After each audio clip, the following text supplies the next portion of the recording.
Match qui va opposer mercredi en Ligue des Champions ce 8e de finale aller entre le Paris Saint-Germain et Liverpool.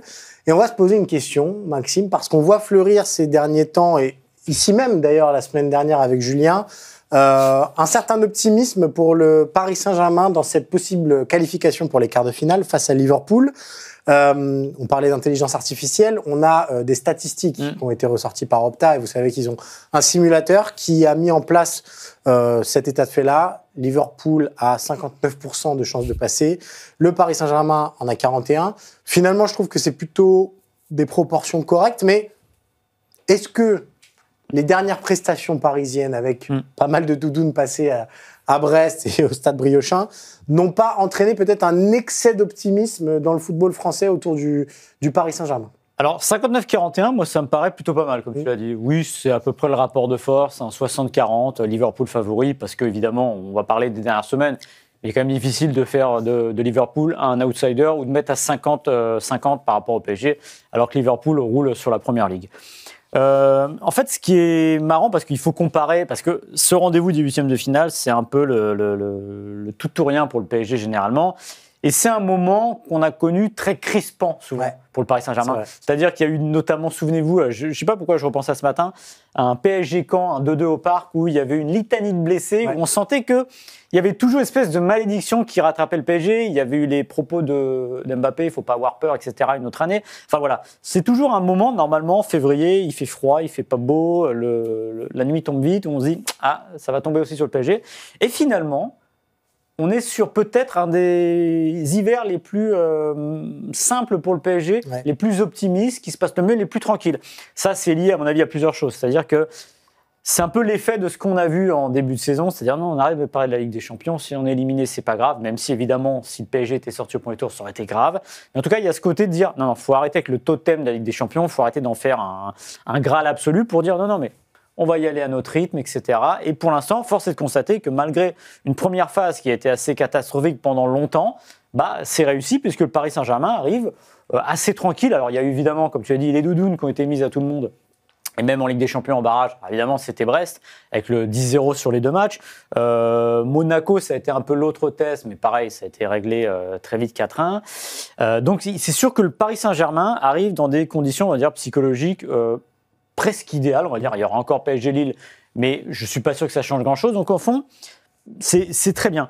Maintenant, moi, le seul petit, parce qu'évidemment, il y a un mais, le seul petit doute que j'ai, c'est justement la valeur de la concurrence. Il y a eu Manchester City à la fin des phases de poule, mais c'est quand même un Manchester City, il fallait le battre, c'était pas gagné, mais c'est un Manchester City qui est au mieux depuis ces derniers mois sur courant alternatif, qui n'a rien à voir avec la machine de guerre qu'il a été, et qui n'a rien à voir aussi avec le Liverpool que Paris Saint-Germain va jouer cette semaine. Mon problème, j'ai fait une analogie avec la course à pied. On dit que pour aller plus vite en course à pied, pour progresser, il faut faire du fractionné. C'est vrai qu'il faut faire des efforts un peu plus intenses à des moments. Et mon problème avec le PSG, c'est que finalement, sur les 2 derniers mois, les efforts intenses, je ne les vois pas. Alors, ce n'est pas de la faute du Paris Saint-Germain, parce que le Paris Saint-Germain joue contre les équipes qu'on lui donne, joue contre Saint-Brieuc, ça fait 7-0, joue contre Brest, ça fait 7-0, équipe B d'ailleurs de Brest, l'aller c'est cartonné, il y a le match à Brest aussi en Ligue 1, 5-2. Donc le PSG au moins fait le job, et au moins, si j'ai un doute sur la valeur réelle de ce Paris Saint-Germain, une chose est sûre, et ça c'est le petit côté optimiste pour le Paris Saint-Germain, c'est qu'en effet, la Luis Enrique a réussi à mettre sur pied une équipe cohérente, avec en plus Dembélé qui marque beaucoup, même s'il a un peu moins marqué ces derniers temps. Il y a quelque chose de cohérent, et ce qui me fait dire que le Paris Saint-Germain, au moins, aura fait ce qu'il fallait pour arriver dans les meilleures conditions face à Liverpool. Mais ça, l'avenir de Luis Campos au Paris Saint-Germain, il faut savoir que le directeur sportif du club n'a toujours pas prolongé avec le Paris Saint-Germain, qu'il arrive en fin de contrat, que l'Arabie Saoudite est prête à lui offrir un pont d'or pour s'occuper de la sélection jusqu'à la Coupe du Monde 2034 qui sera organisée en Arabie Saoudite. La question qui se pose, c'est quel avenir pour Luis Campos, et est-ce que le Paris Saint-Germain a intérêt à le retenir coûte que coûte dans les années à venir? C'est un cas qui est compliqué à trancher, parce que si on avait eu ce débat il y a 4 mois, je pense qu'on lui serait tous tombés dessus en disant regardez les joueurs qu'il a recrutés, Paris a régressé dans l'élite mondiale. Et puis par les choses qu'on vient de dire et par la saison qui est en train de produire le Paris Saint-Germain, et notamment grâce au choix de Luis Enrique, on se dit que finalement il y a eu des choses très positives. Je pense à un joueur comme João Neves qui a pris une ampleur que peu attendaient en début de saison. La vraie réussite, à mes yeux, du bilan de Luis Campos, elle se situe dans l'apport de joueurs qui sont devenus titulaires, qui sont arrivés comme des joueurs dont on n'attendait pas forcément grand-chose, qui sont devenus titulaires et des références à leur poste. Je pense à Vitinha, je pense à un Nuno Mendes, je pense à un João Neves, évidemment, même à un Barcola, finalement, où on a vu que Luis Enrique connaissait très bien Barcola dès son arrivée, qu'il avait vu des choses qui lui plaisaient beaucoup et qui lui a fait confiance très rapidement. Donc, en fait, les principales réussites de Luis Campos se font justement avec Luis Enrique. Et c'est aussi pour ça qu'on a voulu mentionner Kvara.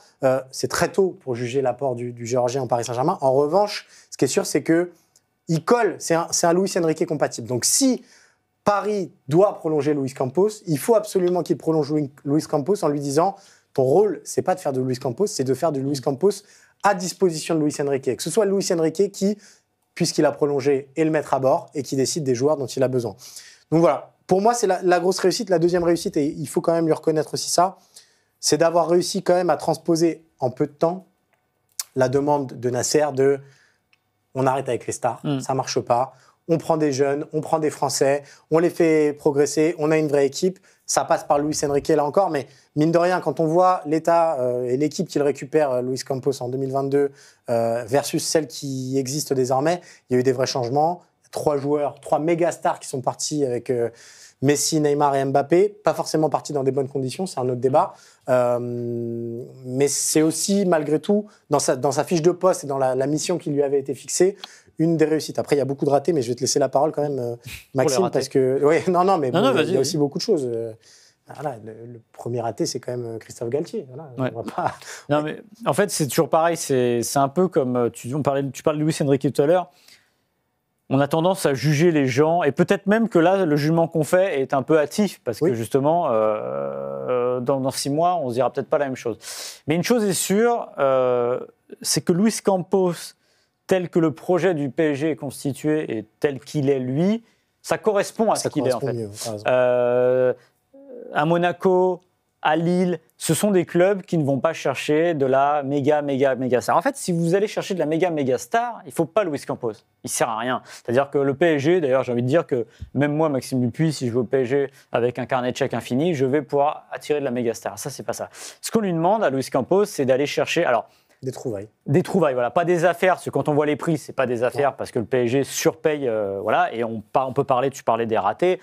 Faudra pas oublier que même si pour le PSG, au fond, c'est indolore, parce que le fair play financier, on sait pas trop ce qu'il est devenu, et que le PSG est adossé à un État, donc a des dépenses quand même et des moyens qui sont un peu infinis. Ugarte, Kolo Muani, Gonzalo Ramos, même s'il est encore là, Gonzalo Ramos, c'est aussi 80 millions et c'est très cher pour une doublure. Donc voilà, c'est pas, on va dire qu'avec Luis Campos, vous n'avez pas des affaires au niveau des soldes, mais vous avez des bons coups. Typiquement, tu l'as dit, João Neves, Nuno Mendes, etc., Barcola, Pacho, tout ça, les joueurs qu'il va chercher, il y en a beaucoup qu'on ne va pas très bien connaître quand ils arrivent. Ouais. On va se dire, oui, mais il va toujours chercher les pays lusophones, etc. Bah oui, sauf que ça marche bien. Et pour l'instant, c'est ce qui donne cohérence à l'attelage de Luis Enrique.